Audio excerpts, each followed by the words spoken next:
أعوذ بالله من الشيطان الرجيم. بسم الله الرحمن الرحيم. وإذ قال موسى لقومه إن الله يأمركم أن تذبحوا بقرة قالوا أتتخذنا هزوا قال أعوذ بالله أن أكون من الجاهلين قالوا ادع لنا ربك يبين لنا ما هي قال إنه يقول إنها بقرة لا فارض ولا بكر عوان بين ذلك فافعلوا ما تؤمرون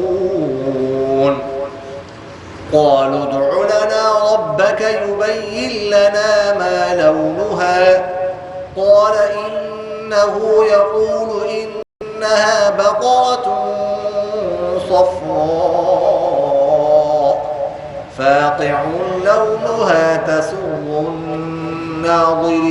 الناظرين قالوا ادع لنا ربك يبين لنا ما هي إن البقرة شابه علينا وإنا إن شاء الله لمهتدون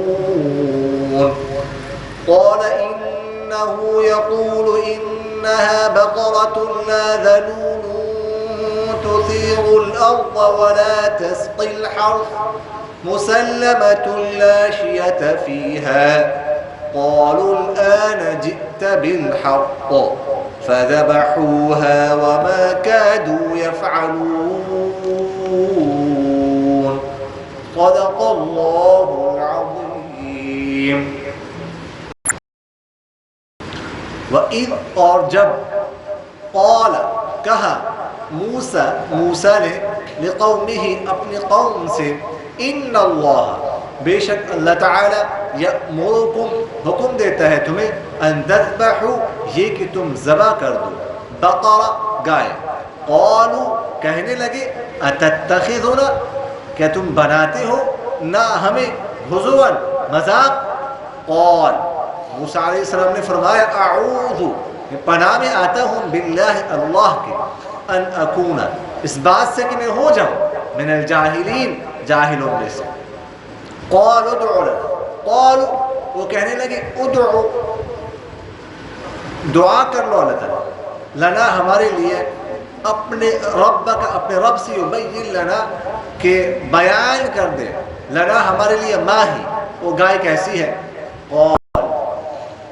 تو موسیٰ علیہ السلام اللہ تعالیٰ نے فرمایا موسیٰ علیہ السلام نے فرمایا انہو یقول اللہ تعالیٰ فرماتے ہیں انہا بقر بے شک وہ گائے ہیں لا فارغ ولا بکر نہ بوڑھی اور نہ بالکل جوان عوان درمیانی بین ذالک اس کے فافعلوا کر گزرو ما وہ کام تؤمرون جو جس کا تمہیں حکم کیا جاتا ہے قالوا ادعوا لنا قالوا کہنے لگے ادعوا لنا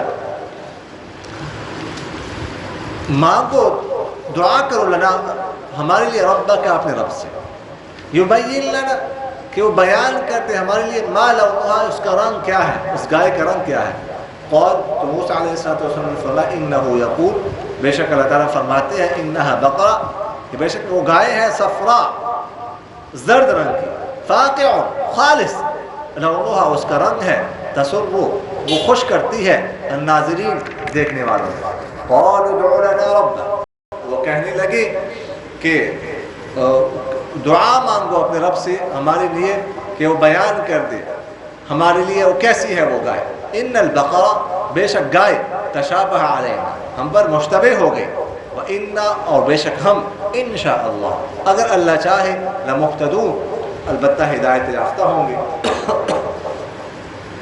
اور موسیٰ علیہ السلام نے فرمایا انہو یقول بے شک اللہ تعالیٰ فرماتے ہیں انہا بقرہ کہ وہ گائے ہے ایسی لا ذلول نہیں اس کو تابع کیا گیا ہے تسیر الارض یہ کہ وہ چلائے وہ ہل چلائے زمین میں ولا تسقی الحرث اور نہ وہ سیراب کرتی ہے فصل کو. مسلمۃ، وہ محفوظ ہے ان چیزوں سے. لا شیئۃ، کوئی داغ نہیں. فیہا، اس میں. قالوا، وہ کہنے لگے الآن، اب جئت بالحق، آپ لائے ہیں حق. فذبحوها، چنانچہ انہوں نے اس گائے کو ذبح کر دیا. وما كانوا يفعلون، نہیں تھے وہ ایسا کرنے والے. وَإِذْ قَتَلْتُمْ، اور جب تم نے قتل کیا نفساً، ایک نفس کو. فَادَّارَأْتُمْ فِيهَا، پھر تم ڈالنے لگے ایک دوسرے پر اس کے بارے میں بات. وَاللَّهُ مُخْرِجٌ، اور اللہ تعالیٰ نکالنے والا ما اس چیز کو کنتم تکتمون، جو تم چھپاتے تھے. فَقُلْنَا، ہم نے کہا اضربوه، مارو اس کو. ببعضها، اس کے بعض حصے کے ساتھ، یعنی گائے کے بعض حصے کے ساتھ اس مردے کو مارو. كذلك، اسی طرح. یحیی اللہ الموتى، یحیی اللہ، یحیی زندہ کرتا ہے اللہ الموتى مردوں کو. ویریکم، اور دکھاتا ہے تمہیں آیاتہ، اپنی نشانیاں. لعلکم تعقلون، تاکہ تم سمجھ جاؤ. اچھا جی، بنی اسرائیل کی جرائم کا، ان کی کرتوتوں کا ذکر چل رہا ہے گزشتہ آیات سے.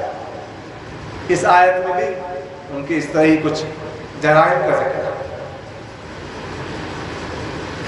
موسیٰ علیہ السلام کے زمانے میں ایک شخص تھا جس کا نام تھا عامیر،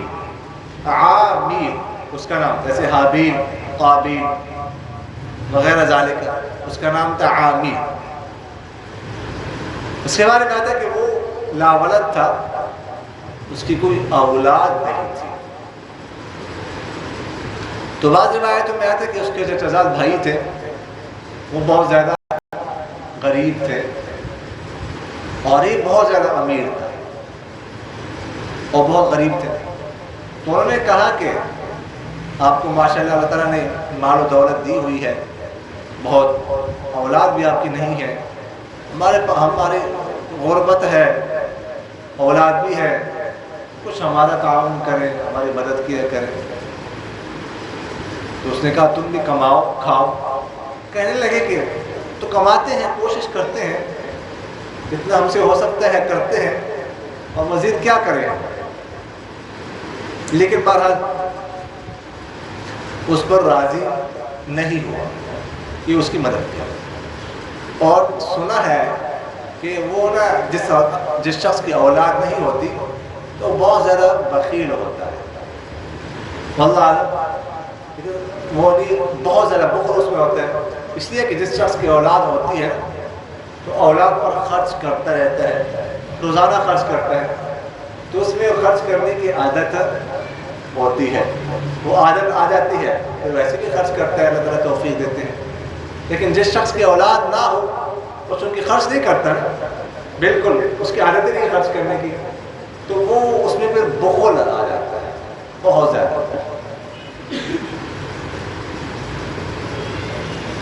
تو اس نے انکار کر دیا کہ میں نہیں کر سکتا. انہوں نے مل کر آپس میں اس کو قتل کر دیا اور کہا کہ پوچھنے والا کوئی ہے نہیں، ہم ہی وارث بنیں گے اور کون پوچھے گا ہم سے. لہذا انہوں نے اس کو قتل کیا. بعض روایتوں میں آتا ہے کہ چچا زاد بھائی نہیں بلکہ بھتیجے تھے ان کے. بھتیجوں نے ان سے یہ کہا، انہوں نے یہ جواب دیا، تو بھتیجوں نے اپنے چچا کو قتل کر دیا. پہلی روایت کے مطابق چچا زاد بھائی نے اپنے چچا زاد بھائی کو قتل کر دیا، اور دوسری روایت کے مطابق بھتیجوں نے اپنے چچا کو قتل کر دیا. ٹھیک ہے. اور ذہن میں یہی تھا کہ پوچھنے والا ہم سے کون ہے. قتل کرنے کے بعد موسیٰ علیہ السلام کے پاس گئے. قتل بھی انہوں نے کیا موسیٰ علیہ السلام کے پاس جا کر دعویٰ بھی کر دیا کہ ہمارے چچا کو کسی نے قتل کیا. کس نے کیا ہے پتہ نہیں, کس نے کیا, قاتل معلوم نہیں ہے. ایسے ضابطہ ہے البینۃ علی المدعی والیمین علی من انکر, کہ مدعی کی ذمہ گواہ ہوتے ہیں, اور اگر مدعی کے پاس گواہ نہ ہو تو مدعا علیہ سے قسم لی جائے گی. خود مدعی ہے, گواہ ہے, گواہ کون ہے, خود انہیں قتل کیا, قسم وہ تو مدعا علیہ سے لی جاتی. انہوں نے سوچا اگر قسم ہم کہہ دیا وہ اٹھا لیں گے قسم, تو کوئی مسئلہ نہیں. ٹھیک, خوف خدا ہونا اس کے لیے تو قسم بہت بڑی چیز ہے. جس کے دل میں خوف خدا نہ ہو اس کے لیے قسم اٹھانا, قرآن پاک اٹھانا تو کوئی چیز نہیں ہے. تو خیر, اب کس نے کیا ہے, کس نے کیا ہے؟ موسیٰ علیہ السلام سے کہا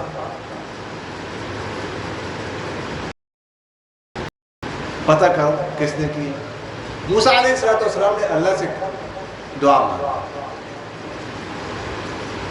کہ اس کا قاتل معلوم ہو جائے کس نے کام کیا ہے.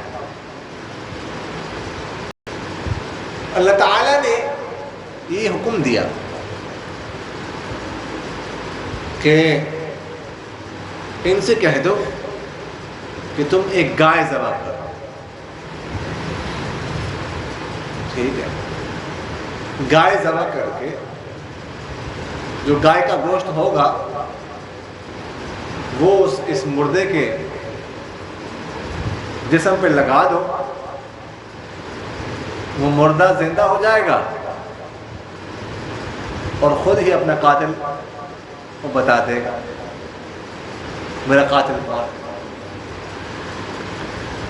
اللہ تعالیٰ نے صرف اتنا فرمایا ان تذبحوا بقرہ, کہ تم گائے ذبح کر دو بس. یہ نہیں کہا گائے کیسی ہے, بوڑھی ہو جوان ہو, فلاں کلر کی ہو فلاں کلر کی نہ ہو, قد اونچا ہو چھوٹا ہو, موٹی ہو پتلی ہو, کچھ نہیں کہا, بس اتنا کہا گائے ذبح. تو پہلے تو جب موسیٰ علیہ السلام نے ان سے یہ کہا اللہ تعالیٰ فرما رہے ہیں تم گائے ذبح کر دو, جو غصے میں آ گئے کہ تم ہمارا مذاق اڑا رہے ہیں. یہ گائے ذبح کر دو تو کوئی نبی کا شروع کرتی ہے, گائے سے بھی کہیں کوئی مردہ زندہ ہوتا ہے, یہ بھی ہو سکتا ہے. تو اتتخذنا ہزوا, ہمارا مذاق اڑاتے تو موسیٰ علیہ السلام نے فرمایا اعوذ باللہ ان اکون من الجاہلین, اللہ کے پناہ میں آتا ہوں یہ کہ میں ہو جب جاہل ہوں. مذاق اڑانے تو جاہلوں کا کام ہے. یہ نبی کو تو نبی کے شایان نشان تو نہیں ہے مذاق اڑانا, اور ایسے سیریس معاملے میں مذاق اڑانا یہ کوئی کر سکتا ہے. مذاق اگر کوئی کسی کی تحقیر کے لیے اڑاتا ہے تو ویسے جائز نہیں, ایسے بھی دل لگے کے لیے مذاق اڑائے تو اس میں کوئی حرج نہیں ہے, لیکن نبی کے شایان نشان پر ایسے معاملے میں تو شایان نشان ہے. انہوں نے فرمایا یہ مذاق نہیں ہے, اللہ کا حکم ہے, اپنی طرف سے میں نہیں کہہ رہا, تم لوگوں نے مجھے کہا تھا, تم لوگ میرے پاس آئے تھے. خیر, انہوں نے کہا قالوا ادع لنا ربک یبین لنا ما ہی. اب اتنا سا کہا, اللہ تعالیٰ نے فرمایا تھا گائے ذبح کر دی بس, اور کچھ نہیں تھا. اور سوالات شروع کر دیے. سوال کیا اللہ سے کہو بتا دے ہمیں وہ گائے کیسی ہے, کیسی ہوگی گائے. جب گائے کہہ دی اللہ تعالیٰ نے گائے ذبح کر دو تو گائے بس, سوالات کرنے کی کوئی ضرورت ہے, گائے ذبح کر دو. لا تسألوا عن اشیاء ان تبد لکم تسؤکم. اللہ تعالیٰ فرماتے ہیں قرآن پاک میں دوسری جگہ کہ تم مت پوچھو, مت سوال کرو ایسی چیزوں کے بارے میں کہ اگر وہ چیزیں تمہارے لیے ظاہر ہو جائے تو تمہیں بری لگے. بس جتنا حکم ہے اتنا کر گزرو, مزید جو ہے نا تحقیق میں جانا، سوالات کرنا اپنے آپ کو مشقت میں ڈالنے والی بات ہے۔ خیر انہوں نے سوال کیا وہ گائے کیسے؟ تو اللہ تعالیٰ نے فرمایا انہا بقرۃ لا فارض ولا بکر۔ سوال کیا، سوال کے ساتھ ہی قیود کا اضافہ ہو گیا، شرائط کا اضافہ ہو گیا۔ پہلے کوئی شرط نہیں تھی، فرمایا فارغ، نہ بوڑھی ہو، بکر نہ بالکل یاد، نہ عمر زیادہ ہو اور نہ ہی کم، عوان بین ذالک، اسی کے درمیان دیکھو سوال کیا آگے شرائط آ گئی۔ اب بات سخت ہو گئی کہ نہیں؟ اچھا ابھی ادھر بس کر دیتے نا تو بس بات ختم ہو جاتی۔ فرمایا فَفْعَلُوا مَا تُؤْمَرُونَ، کر دوسرے جو تمہیں حکم کیا جاتا ہے کرو، بس کرو۔ لیکن وہ موٹے دماغ کے، ان کو اتنی جلدی بات سمجھ آنے والی تھی نہیں، تو پھر سوال کیا، قالوا ادع لنا ربك يبين لنا ما لونها، رب سے پوچھ لو اس کا رنگ کیسے ہے۔ لا حول ولا قوت۔ اب یہ سوال تو تم بنتا ہے اس کو، اللہ تعالیٰ نے فرمایا فَفْعَلُوا مَا تُؤْمَرُونَ، بس نہیں، رنگ کیسا ہوگا اس کا؟ تو اللہ تعالیٰ نے فرمایا انہا بقرۃ صفراء، وہ گائے کرائے زرد، زرد فاقع لونہا، خالص زرد، بالکل زرد، تسر الناظرین، جو دیکھنے والوں کو خوش کر۔ آپ میں سے کسی نے بالکل زرد رنگ کی گائے دیکھی ہے؟ نہیں دیکھی ہے؟ کسی نے دیکھی ہے؟ اور بالکل زرد رنگ کی گائے کتنی خوبصورت لگتی ہو، خوبصورت ہوگی۔ اللہ تعالیٰ نے فرمایا گائے ہو لیکن خالص زرد رنگ، زرد رنگ کی وہ خالص زرد رنگ ہو سکتا کہ دیکھ کر ایسے گائے واقعی انسان کی آنکھیں خوش ہو جاتی ہے۔ تسر الناظرین، کہ دیکھنے والوں کو خوش کر، دیکھنے والوں کو خوش کر۔ ظاہر سی بات ہے ایسے گائے ہر ایک کو اچھی لگتی ہے، اور ایسی گائے ملتی کہاں ہے؟ ہم نے تو کبھی نہیں دیکھی اپنی زندگی میں، سینکڑوں نہیں ہزاروں گائے آپ حضرات نے دیکھی ہوں گے، لیکن اس طرح کی گائے تو ہے۔ خیر سوالات کرتے گئے، شرائط بڑھتی گئی، اب بھی باہر نہیں آ رہے، ابھی نہیں آ رہے بات۔ اگلا سوال، قالوا ادع لنا ربك يبين لنا ما هي ان البقرة تشابه علينا۔ پھر کیا رب سے پوچھو، اپنے رب سے پوچھو وہ گائے کیسی ہے، ایک گائے تو ہم پر مشتبہ ہو گئی، سمجھ نہیں آ رہی، گائے تو ہم پر مشتبہ ہو گئی، سمجھ نہیں آ رہی کیسی گائے، ہم نے کبھی دیکھی نہیں ہے، کہاں ذبح کر۔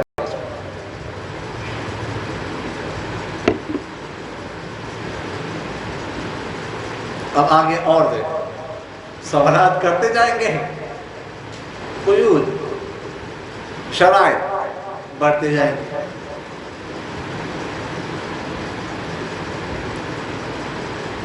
اللہ تعالیٰ نے فرمایا قال انه يقول انها بقرة لا ذلول تثير الارض ولا تسقي الحرث۔ اللہ تعالیٰ نے فرمایا وہ گائے ایسی ہو ذلول، لا ذلول، ذلول نہ ہو، جس کو تابع نہ کیا گیا ہو، کس کے لیے؟ تثیر الارض، کہ وہ ہل چلائے زمین میں،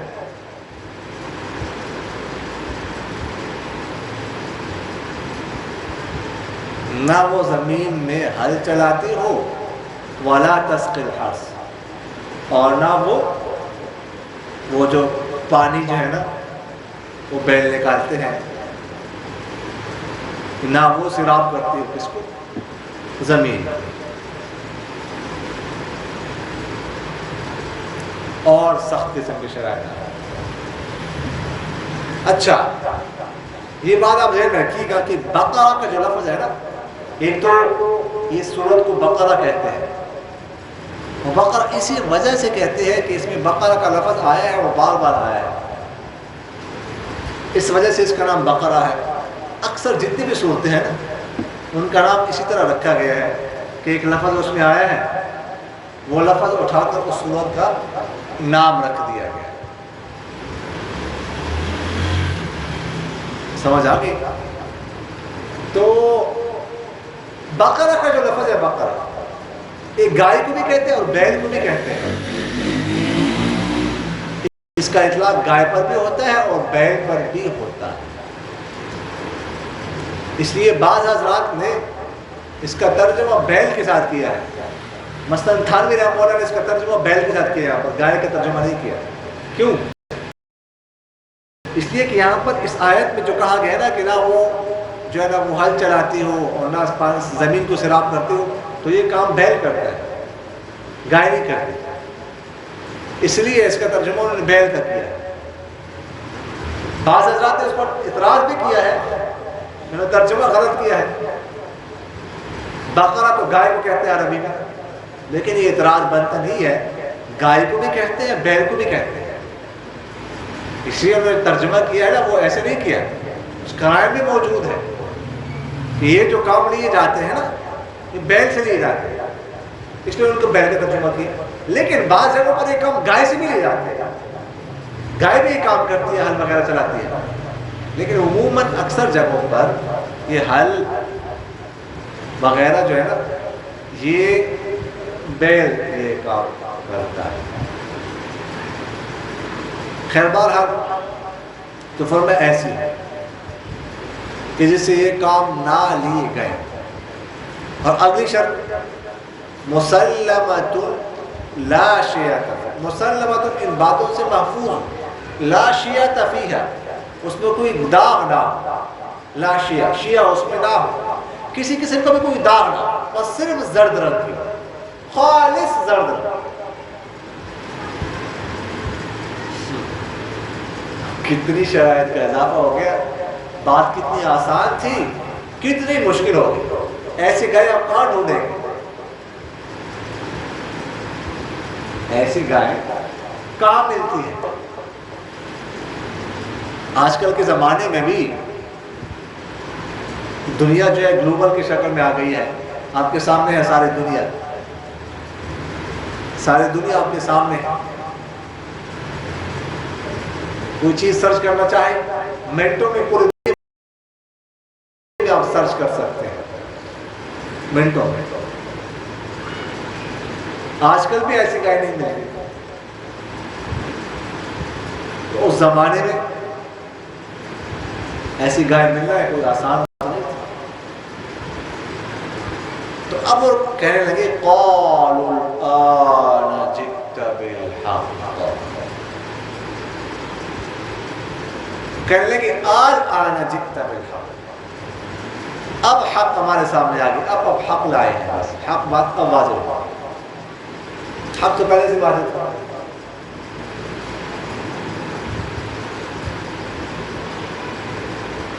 لیکن بہرحال سوالات کر کے انہوں نے اپنی بات کو مشکل کر دیا. تو اس لیے اس طرح کے فضول قسم کے سوالات بالکل نہیں کرنے چاہیے، ورنہ اپنے آپ کو انسان مشقت میں ڈالے گا اور کچھ نہیں. اس لیے سرکار دو عالم صلی اللہ علیہ وسلم نے صحابہ کرام رضوان اللہ تعالی علیہ اجمعین پر پابندی لگائی تھی کہ تم سوال نہیں کرو گے. کیوں؟ اس لیے کہ آپ صلی اللہ علیہ وسلم یہ سمجھتے تھے کہ تم اگر سوال کریں گے میں تمہیں جواب دوں گا نا، پھر تو اس میں تو بس اب وہی کرنا ہے جو میں نے جواب دیا. اب دوسری رائے پر عمل نہیں کر سکتے آپ. اگر مجھ سے سوال نہیں کرو گے، جواب نہیں دو تمہارے لیے گنجائش ہوگی یہ کرو وہ کرو، کوئی لگی بندی بات نہیں ہے.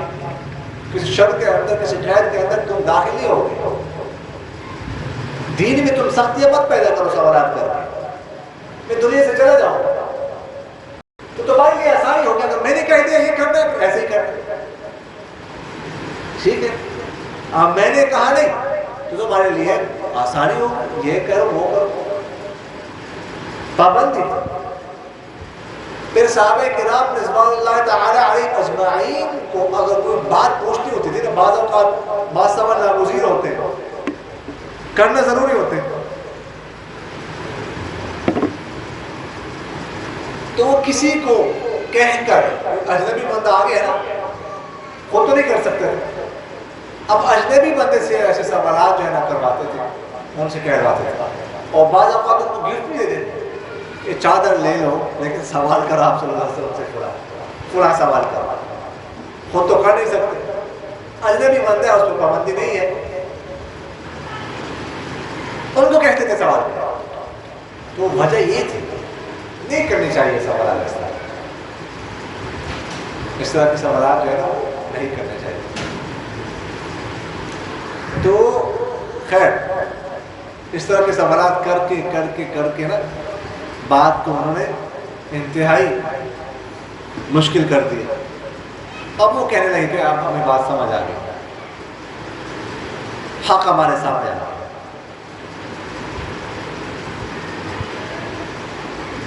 تو اگلی آیت میں اللہ تعالیٰ فرماتے ہیں وَإِذْ قَتَلْتُمْ نَفْسًا فَادَّارَأْتُمْ فِيهَا.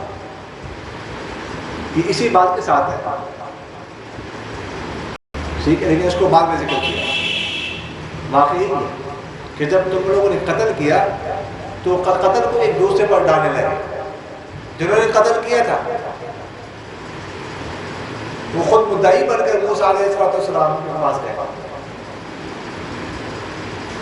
اس نے قتل کیا ہوگا، اس نے کیا ہوگا، اس نے کیا ہوگا، اس نے کیا ہوگا. فَادَّارَأْتُمْ، اصل میں تَدَارَأْتُمْ تھا، دعوے تفاعل سے، اصل میں تدارک باب تفاعل سے ایک دوسرے پر بات ڈالنا، ایک دوسرے پر بات ڈالنے لگے. واللہ مخرج ما کنتم تکتمون، اور اللہ تعالیٰ نکالنے والا تھا، ظاہر کرنے والا تھا اس چیز کو جو تم چھپاتے تھے. یعنی قتل کس نے کیا ہے؟ وہ خود مدعی بن گئے، وہ لوگ جس نے کیا ہے وہ اور پر ڈال رہے ہیں، اس نے کہ وہاں گمان میں بھی نہیں ہے کہ انہوں نے قتل کیا ہو. تو خیر اگلی آیت میں اللہ تعالیٰ فرماتے ہیں فَقُلْنَا اضْرِبُوهُ بِبَعْضِهَا. ہم نے کہا، کیا کہا؟ گائے کو ذبح کر دو، ذبح کرنے کے بعد اس کا گائے کا گوشت جسم کے ساتھ لگا دو، وہ زندہ ہو جائے گا. کہاں پر جو ہے نا وہ کون سا حصہ لگایا جائے اس گائے کا؟ مختلف اقوال ہے، قرآن پاک میں ایسا کوئی نہیں ہے کون سا حصہ تم کون سا گوشت لگاؤ. حدیث میں بھی نہیں ہے، لیکن بعض مفسرین نے فرمایا کہ دل لگا دو، دل لگائے، جگر لگائے، یا بعض نے کہا کہ دم، اس کے دم لگائے. لیکن بات ہر یہاں پر تو ہے کہ اس کا بعد گوشت اس گائے کا اس مردے کے ساتھ لگا.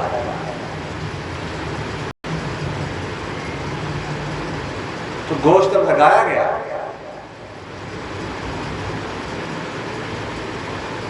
اس مردے کے ساتھ، جسم کے ساتھ ٹچ ہوا، فوراً مردہ زندہ ہو گیا، کھڑا ہو گیا. بتا دیا مجھے فلاں فلاں نے قتل کیا، اپنوں نے قتل کیا، آپ نے پھنس گئے. جنہوں نے قتل کیا تھا ان کے بارے میں بتا دیا، قصاصاً ان کو قتل کیا گیا. اب قصاص لینا، اب تو حق واضح ہو گیا. قصاصاً ان کو قتل کیا گیا، وراثت سے محروم ہو گیا. یعنی یہ نہیں ہے کہ چلو ان کو تو قتل کر دیا لیکن وراثت تو چلو ان کو مل جائے گی، پھر ان کی اولاد کو مل جائے گی. نہیں نہیں، وراثت بھی نہیں ملی، قتل بھی ہو گئے. قتل تو ہونا تھا قصاصاً، وراثت کیوں نہیں ملی؟ اس لیے کہ انہوں نے اپنے مورث کو قتل کیا، اور جو شخص اپنے مورث کو قتل کرتے اس کو وراثت نہیں ملتی. سمجھ آ گئی؟ یہ بات ذہن میں رکھیے گا. اگر کسی بیٹے نے اپنے باپ کو قتل کیا، آئے روز ہم اخبارات میں پڑھتے ہیں، تو اس بیٹے کو باپ کی وراثت نہیں مل سکتی، وراثت سے محروم ہوگا. اگر بھائی نے بھائی کو قتل کر دیا، اس کا وارث بن رہا تھا، اس کے اولاد وغیرہ نہیں ہے، وارث نہیں ہے، تو یہ بھائی بھی وراثت سے محروم ہو جائے گا. بھتیجے نے قتل کر دیا چچا کو، چچا کے اور وارث نہیں ہے، یہ وارث بن رہا ہے، اب وارث نہیں بنے گا، وراثت سے محروم ہو گیا. کوئی شخص اپنے مورث کو قتل کر دے جس کا وارث بن رہا ہو، تو اب اس کی وراثت اس کو نہیں مل سکتی. تو چونکہ انہوں نے اپنے مورث کو قتل کر دیا تھا، اس لیے وراثت ان کو نہیں ملی. یعنی ایسا نہیں ہو سکتا تھا کہ چلو قتل تو ان کو کرنا ہی ہے قصاصاً، چلو وراثت بھی ان کو دے دیتے ہیں، پہلے وراثت دیتے ہیں پھر ان کو قتل کر دیں گے. اب وراثت ان کو مل گئی تو ان کو اولاد کو مل جائے گی. نہیں، وراثت بھی نہیں ملی، انہوں نے اپنے مورث کو قتل کیا تھا اور قصاصاً ان کو قتل بھی کیا ہے. اب یہاں پر سوال کوئی نہیں کر سکتا کہ یہ تو مردے نے گواہی دی، تو مردے کی گواہی تو معتبر ہی نہیں ہے. سمجھ آ گئی نا؟ کل کو کوئی مردہ کھڑا ہو جائے گا جاتے جاتے، قبرستان میں کوئی جا رہا، مردہ فوراً قبر سے نکلے اور گواہی دے، ٹھیک ہے جی گواہی دے جی فلاں شخص جو قتل ہوا نا فلاں نے کیا، فلاں کے گھر میں جو ڈکیتی ہوئی ہے نا فلاں نے کیا. تو آیا اس کو مانیں گے ہم؟ نہیں، اگرچہ مردے نے کہا زندہ نہیں ہے لیکن ہم اس کو تسلیم نہیں کریں گے، یہ گواہی معتبر نہیں. کسی پر جرم ثابت کرنے کے لیے گواہ ہونے چاہیے، دو مرد یا ایک مرد دو عورت، اور اگر معاملہ بدفعلی کا ہو تو 4 گواہ ہیں. اور گواہ بھی کیسے ہو؟ یعنی فاسق نہ ہو اور ظاہری خلیہ جو ہے وہ شریعت کے مطابق ہو. جج ان کی گواہی سنے پھر تزکیہ کرے. اگر جج کو شک ہو کہ جھوٹ بول رہے ہیں اس کی تحقیق کروائیں، اور لوگ جو ہے گواہی دے دے کہ ہاں یہ بندے سچے ہیں، یہ جھوٹ نہیں بولتے. اس کے بعد جا کے جرم ثابت ہو سکتا ہے، قاضی کسی کو مجرم قرار دے سکتا ہے. اس طرح تو جو ہے نا وہ مردے کی گواہی پر تو جرم ثابت نہیں ہو سکتا.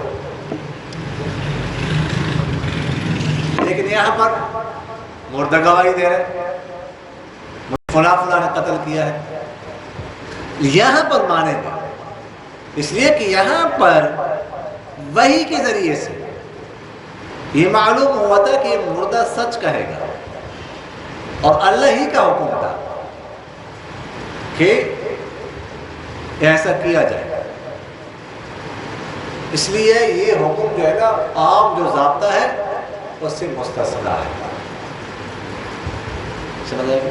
باقی یہ ہے کہ یہ جو زندہ احیاء موسیٰ علیہ السلام کہ اس میں زندہ ہوا، احیاء ہوا، مردے کو زندہ کیا، یہ دوسری دفعہ. پہلے وہ 70 بندے جن کو لے کے گئے تھے کوہ طور پر، واقعہ آپ کے ذہن میں ہوگا، ان کو بھی اللہ تعالیٰ نے زندہ کیا تھا، ان کو بھی کر دیا. تو اللہ تعالیٰ فرماتے ہیں فَقُلْنَا اضْرِبُوهُ بِبَعْضِهَا، ہم نے ان سے کہا اضْرِبُوهُ بِبَعْضِهَا، مارو اس مردے پر اس گائے کا گوشت. كَذَلِكَ يُحْيِي اللَّهُ الْمَوْتَى، اسی طرح اللہ تعالیٰ مردوں کو زندہ کرتا ہے. وَيُرِيكُمْ آيَاتِهِ، اور دکھاتا ہے تمہیں اپنی نشانی، لَعَلَّكُمْ تَعْقِلُونَ، تاکہ تم سمجھ جاؤ. قتل جو ہے، قتل بہت بڑا گناہ ہے. ایک حدیث شریف میں آتا ہے لَزَوَالُ الدُّنْيَا أَهْوَنُ عَلَى اللَّهِ مِنْ قَتْلِ رَجُلٍ مُؤْمِنٍ، کہ ساری دنیا کا تباہ ہو جانا یہ آسان ہے، یہ بڑی بات نہیں اللہ کے ہاتھ آسان ہے۔ ساری دنیا کا تباہ ہو جانا ایک مومن شخص کے قتل سے، یعنی ساری دنیا اگر ہلاک ہو جائے، کائنات، لوگ نہیں، تو یہ اتنی بڑی تباہی، اتنا بڑا نقصان نہیں ہے، لیکن ایک مومن شخص کو قتل کرنا اس سے بھی بڑا ہوگا۔ اسی وجہ سے اللہ تعالیٰ نے فرمایا من احیاها فکأنما احیا الناس جميعا، جس نے ایک نفس کو بچایا اس نے ساری دنیا کو بچایا، پوری کائنات کو بچایا۔ اگر ہماری وجہ سے کوئی شخص بچ سکتا ہے تو ہمیں پوری کوشش کرنی چاہیے ایک شخص کو بچانے کی۔ وہ آپ ایک شخص کو نہیں بچا رہے، وہ پوری کائنات کو بچا رہے ہیں، پوری دنیا کو بچا رہے ہیں۔ اسے پوری دنیا کو بچانے کا ثواب ہے، اسی طرح ایک نفس کو بچانے کا، اس کی زندگی ضائع ہونے سے بچانے کا یہ ثواب ہے۔ تو ایک نفس کو قتل کرنا ایک بہت بڑا جرم ہے، کوئی آسان کام، آسان بات، معمولی بات نہیں ہے۔ اللہ تعالیٰ عمل کرنے کی توفیق نصیب فرمائے، آمین۔ الحمدللہ رب العالمین والعاقبۃ للمتقین والصلاة والسلام على خیر خلقہ محمد وعلى آلہ واصحابہ اجمعین۔ اللهم آنس وحشتنا في قبورنا، اللهم ارحمنا بالقرآن العظيم واجعله لنا إماما ونورا وهدى ورحمة، وذكرنا منه ما نسينا وعلمنا منه ما جهلنا، وارزقنا تلاوته آناء الليل وآناء النهار واجعله لنا حجة يا رب العالمين۔ اے ذا الجلال والاکرام ہمارے تمام صغیرہ کبیرہ گناہوں کو معاف فرما، اے ذا الجلال والاکرام ہمارے تمام لغزشوں سے، تمام کمیوں سے، تمام کوتاہیوں سے، تمام غفلتوں سے درگزر فرما، یا ذا الجلال والاکرام ہمیں اپنے کلام پاک اور نفاق کی فہم و سمجھ نصیب فرما، اس میں تدبر کرنے کی، اس میں غور و فکر کرنے کی، اس سے موتیاں نکالنے کی، اس سے حکمت نکالنے کی، اس سے مسائل نکالنے کی توفیق نصیب فرما، یا ذا الجلال والاکرام باران رحمت نازل فرما، رحمت والی، کرم والی، فضل والی بارش نازل فرما، یا ذا الجلال والاکرام گرمی کی شدت کو دور فرما، موسم کو خوشگوار فرما، یا ذا الجلال والاکرام اپنے بنجر زمین کو آباد فرما، اپنے زمین کو، اپنے لوگوں کو سیراب فرما، اپنے مخلوق کو سیراب فرما۔ اللهم اغثنا غيثا مغيثا مريئا مريعا نافعا غير ضار غير آجل، اللهم اسق عبادك وبهائمك وانشر رحمتك واحي بلدك الميت، اللهم انزل علينا الغيث، اللهم انزل علينا الغيث، اللهم انزل علينا الغيث۔ سبحان ربك رب العزة عما يصفون وسلام على المرسلين والحمد لله رب العالمين، آمين يا رب العالمين برحمتك يا أرحم الراحمين۔